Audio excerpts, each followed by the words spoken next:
Hello guys, good evening and welcome back to another session. And इस video के अंदर हम बात करने वाले हैं ब्रेकआउट स्टॉक के बारे में। ये जो स्टॉक है गाइस, ये केमिकल सेक्टर से रिलेटेड स्टॉक है। आपको पता ही होगा कि केमिकल सेक्टर जो है वो यहाँ पर पिछले एक साल से परफॉर्म नहीं कर रहा था। लेकिन अभी यहाँ पर कुछ स्टॉक्स के अंदर ब्रेकआउट्स आ रहे हैं।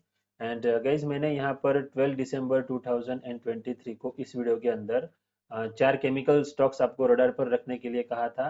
तो उन्हीं में से एक स्टॉक के अंदर यहाँ पर ब्रेकआउट आया है। एंड तो अब हम चार्ट के ऊपर चलते हैं, वो कौन सा स्टॉक है वो देख लेते हैं। सो गाइज, ये दीपक नाइट्रेट का चार्ट है। एंड जब हमने इस स्टॉक को डिस्कस किया था तभी ये 11 दिसंबर की ये कैंडल है गाइज। तो यहाँ पर ये 2200 के अराउंड था। एंड अभी आप देखेंगे तो ये 2472 रुपीज़ के अराउंड है। एंड इसके अंदर अभी फ्रेश ब्रेकआउट आता हुआ आपको यहाँ पर दिखाई देगा। यही यहाँ पर हमने रेजिस्टेंस डाला हुआ था। इस वीडियो को आप चेकआउट कर सकते हो, ये 12 दिसंबर का वीडियो है। एंड इसके अंदर हमने यहाँ पर एक ये जो लाइन डाल के रखी थी कि मैंने कि आपको कहा था कि अगर इसके ऊपर अगर ब्रेकआउट आता है तो आपको इसके अंदर ट्रेड लेना होगा। एंड इसी तरीके से यहाँ पर सेम ब्रेकआउट आता हुआ आपको यहाँ पर दिखाई देगा। तो इसी तरीके से आपको भी स्टॉक्स को अपने रडार पर रखना चाहिए। एंड जिन स्टॉक्स के अंदर फ्रेश ब्रेकआउट आता है उनको आपको ऐड करके चलना चाहिए। अभी इसके अंदर डिटेल आपने आपको दिखाना चाहूंगा कि इसकी हिस्ट्री कैसे रही है। हमें स्टॉक्स को कभी भी डेली टाइम फ्रेम से नीचे उसको एनालाइज नहीं करना चाहिए। हमें इसकी बड़ी पिक्चर देखनी चाहिए कि ये जो स्टॉक है ये लाइफ टाइम में कैसे चला है, पिछले हिस्ट्री में कैसे चला है, क्योंकि हिस्ट्री जो होती है वही रिपीट होते रहती है गाइस। तो इसीलिए कहा जाता है टेक्निकल एनालिसिस के अंदर कि history repeats itself.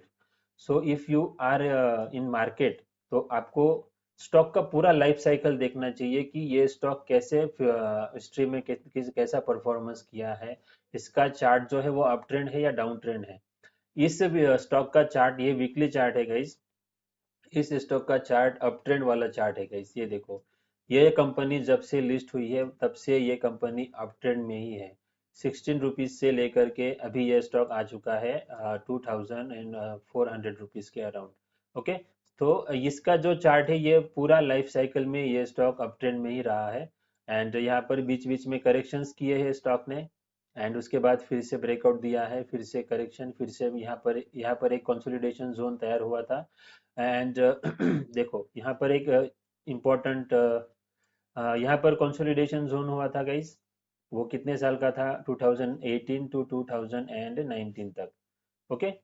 2018 to 19 approximately 2 years का यहाँ पर कंसोलिडेशन हुआ था। तभी स्टॉक का प्राइस 300 रुपीज था। वहां से ब्रेकआउट आया था गाइस। एंड आपको देखो, सिंपल चीजें भी अगर आप फॉलो करोगे ना तो भी आप बहुत मल्टी बैग रिटर्न्स कमा सकते हो। यहाँ पर future and sorry future option से ज्यादा रिटर्न्स यहाँ पर आपको मिलेंगे। ये एक रेजिस्टेंस था गाइस, यहाँ पर ब्रेकआउट आया था स्टॉक के अंदर। एंड ब्रेकआउट के बाद जब कोरोना के अंदर फॉल आया ना, तो ये जो स्टॉक है ये फॉल में गिरा तो एग्जैक्टली यहाँ पर सपोर्ट लिया है गाइस, इसी रेजिस्टेंस के आसपास आकर के सपोर्ट लिया है स्टॉक ने। तो ये सपोर्ट रेजिस्टेंस बहुत ही सिंपल होता है, लेकिन अगर आप इसको फॉलो करोगे ना तो आपको यहाँ पर इसका मैजिक पता चलेगा। लेकिन सपोर्ट एंड रेजिस्टेंस ज्यादातर वीकली चार्ट पर बहुत अच्छे तरीके से काम करता है। अगर आप डेली से नीचे जाओगे, डेली टाइम फ्रेम से, तो यहाँ पर बहुत सारे स्टॉप लॉस हिट होंगे आपके। लेकिन अगर आप इसको वीकली चार्ट पर यूज करोगे, सपोर्ट एंड रेजिस्टेंसेस को, तो आपको यहाँ पर बहुत अच्छे रिजल्ट्स मिल सकते हैं। एंड एक बहुत इंपॉर्टेंट चीज बताऊंगा कि सपोर्ट एंड रेजिस्टेंस जो होते हैं वो कभी भी एक लाइन नहीं होते हैं। वो एक्चुअली एक जोन होता है गाइस। अभी इसके अंदर ये पूरा जोन है। ओके। ये पूरा जोन है, क्योंकि ये इंपॉर्टेंट जोन है गाइस यहाँ पर। 300 एंड 300 रुपीज टू 320 रुपीज। तो ये पूरा जोन है ना, ये इंपॉर्टेंट होता है कभी भी स्टॉक के अंदर। अगर आप कोई भी स्टॉक को देखोगे ना तो आप सिर्फ लाइन लगा करके मत देखना, आप जोन को मार्क करके रखना और उस जोन के अंदर ज्यादा से ज्यादा पॉइंट्स कनेक्ट होने चाहिए। यहाँ पर ये पॉइंट कनेक्ट हुआ है, यहाँ पर हुआ है, यहाँ पर ये टॉप बना था फिर से अंदर आ गया। तो इस तरीके से आपको सपोर्ट एंड रेजिस्टेंसेस का जोन मार्क करके रखना है एंड उसको यूज करना है। एंड ये स्टॉक 300 रुपीज से कंटिन्यूअसली यहाँ पर 2400 रुपीज तक चला गया था। एक्चुअली 3000 रुपीज तक गया है। एंड यहाँ पर अगर आप रिटर्न्स देखेंगे तो रिटर्न्स यहाँ पर हमें मिले थे 800% के। ओके, तो 800% के रिटर्न ये स्टॉक दे चुका है ओनली इन 2 इयर्स। अभी स्टॉक ने फिर से सेम सिनेरियो हुआ है स्टॉक के अंदर, यहाँ पर फिर से करेक्शन आया है 2000 अक्टूबर 21 से लेकर के यहाँ पर 2024 तक आया है करेक्शन। अभी यहाँ पर ब्रेकआउट आया है। सो ये ब्रेकआउट आप प्ले करते हो तो सबसे पहले तो इसके नीचे नहीं आना चाहिए। अगर इसके नीचे आता है तो you have to exit this stock, and अगर इससे ऊपर जाता है तो आपको यहाँ पर कॉशियस होना पड़ेगा। ये जो टॉप लगा है ना 3,000 रुपीज के अराउंड, तो यहाँ पर आपको कॉशियस होना पड़ेगा।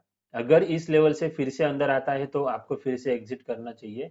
नहीं तो आप यहाँ पर एक काम कर सकते हो गाइस, इसके अंदर ये जो मैंने 200 डे मूविंग एवरेज है ना उसका ये अगर आप स्टॉप लॉस बना करके चलते हो तो ये स्टॉक आपको लाइफ टाइम में कभी भी बेचना नहीं पड़ता। ये देखो गाइस, कितने शानदार मैसिव रिटर्न्स आपको मिले हैं। 26 रुपीज से ये स्टॉक 2,400 रुपीज तक आ चुका है।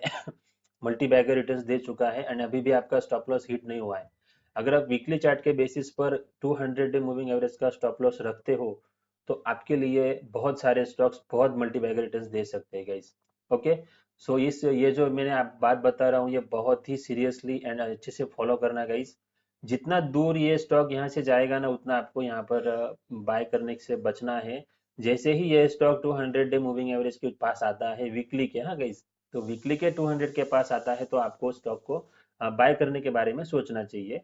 ओके, सो गाइस ये है दीपक नाइट्रेट का चार्ट। इसके अंदर फ्रेश ब्रेकआउट आया है एंड इसके अंदर आपको फिर से मल्टी बैगर रिटर्न्स मिल सकते हैं, बट कंडीशन एक ही है कि आपको इसको अच्छे तरीके से होल्ड करना होगा अप्रोक्सीमेटली 2 इयर्स तक। ओके, अब जैसे कि हमने देखा है ये 2 इयर्स में बहुत अच्छी रिटर्न्स देता है। यहाँ पर आप देखेंगे तो यहाँ पर भी स्टॉक ने इस वाले ट्रेंड लाइन का ब्रेकआउट दिया 2016 के अंदर 69 रुपीज के अराउंड, एंड वहां से स्टॉक चला गया था 200 एंड 300 रुपीज के अराउंड। ठीक है, सो इस तरीके से आपको भी अप्रोच रखना है एंड आपको भी मल्टी बैग रिटर्न्स मिल सकते हैं। एंड बड़ा स्टॉप लॉस रखेगा इस आप 100 डे मूविंग एवरेज भी यूज कर सकते हो। ओके, तो वो आपके ऊपर है। 50 डे मूविंग एवरेज भी यूज कर सकते हो वीकली चार्ट के ऊपर। स्टॉप लॉस हमेशा मूविंग एवरेज यूज करके आपको ट्रेल करना चाहिए। मूविंग एवरेजेस आपको बहुत अच्छा स्टॉप लॉस प्रोवाइड करता है गाइस। आप मेरी बात मानो एंड कोई क्लास वगैरह करने की जरूरत नहीं है गाइस। ये अगर आप इसी सेटअप को अगर आप सीरियसली फॉलो करोगे ना आप डेफिनेटली 1 साल के अंदर बहुत अच्छा रिटर्न्स कमा सकते हो गाइस। ठीक है, तो मेरे वीडियो को लास्ट तक देखने के लिए बहुत बहुत धन्यवाद एंड हैप्पी ट्रेडिंग गाइस।